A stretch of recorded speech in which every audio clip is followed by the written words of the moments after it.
ভাইয়েরা, মালয়েশিয়া যাওয়ার স্বপ্ন দেখছেন? তাহলে এই ভিডিওটা না দেখলে কিন্তু বিশাল মিস করবেন।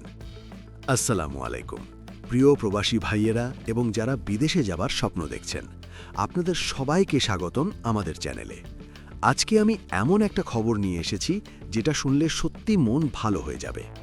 মালয়েশিয়া সরকার বাংলাদেশি কর্মীদের জন্য একটা দারুণ সুখবর ঘোষণা করেছে এবং সবচেয়ে বড় কথা হলো এবার শূন্য খরচে অর্থাৎ জিরো কস্টে কর্মী যাবে মালয়েশিয়ায়। কিভাবে সেটাই বলছি আজকে বিস্তারিত, তাই ভিডিওটা শেষ পর্যন্ত দেখুন, কোনো গুরুত্বপূর্ণ তথ্য মিস করবেন না। বৈঠক কোথায় হলো? ভাইয়েরা, গত ৯ এপ্রিল মালয়েশিয়ার পুত্রাজায়ায় বাংলাদেশ ও মালয়েশিয়ার মধ্যে একটি উচ্চ পর্যায়ের দ্বিপাক্ষিক বৈঠক অনুষ্ঠিত হয়েছে। এই বৈঠকটা ছিল অত্যন্ত গুরুত্বপূর্ণ, কারণ এখান থেকেই বাংলাদেশি কর্মীদের জন্য মালয়েশিয়ার শ্রমবাজার পুনরায় খুলে দেওয়ার সিদ্ধান্ত এসেছে। বাংলাদেশের পক্ষ থেকে নেতৃত্ব দিয়েছেন প্রবাসী কল্যাণ ও বৈদেশিক সংস্থান মন্ত্রী আরিফুল হক চৌধুরী, আর মালয়েশিয়ার পক্ষে ছিলেন দেশটির মানব সম্পদ মন্ত্রী দাতশ্রী রামানন্দ রামাকৃষ্ণান, সাথে ছিলেন প্রধানমন্ত্রীর উপদেষ্টা মাহাদি আমিনও। কি সিদ্ধান্ত হলো? এখন আসি আসল কথায়। বৈঠকে ঠিক কি সিদ্ধান্ত হলো? প্রথমত, মালয়েশিয়ার বিভিন্ন খাতের চাহিদা অনুযায়ী বাংলাদেশি কর্মীদের জন্য শ্রমবাজার দ্রুত পুনরায় চালু করা হবে।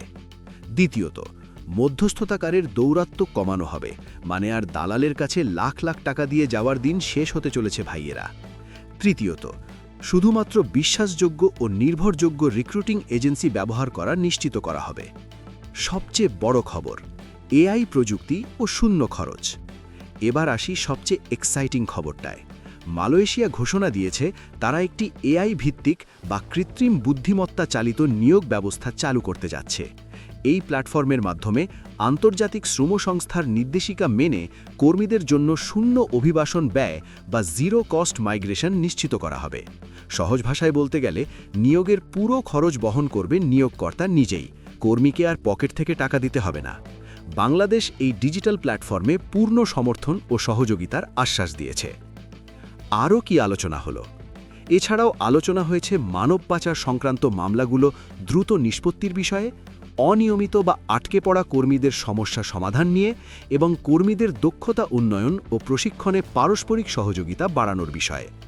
দুই দেশই চায় নিরাপদ, সুশৃঙ্খল এবং নিয়মিত অভিবাসন নিশ্চিত হোক, এবং ভবিষ্যতে নিয়মিত আলোচনার মাধ্যমে এই সম্পর্ক আরও মজবুত করার প্রতিশ্রুতি দেওয়া হয়েছে।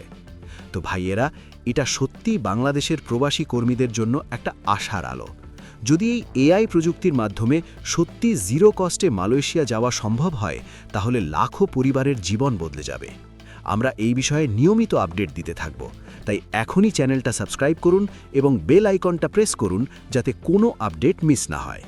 ভিডিওটা ভালো লাগলে একটা লাইক দিন আর আপনার প্রবাসী বন্ধুদের সাথে শেয়ার করুন, যাতে সবাই এই সুযোগের কথা জানতে পারে।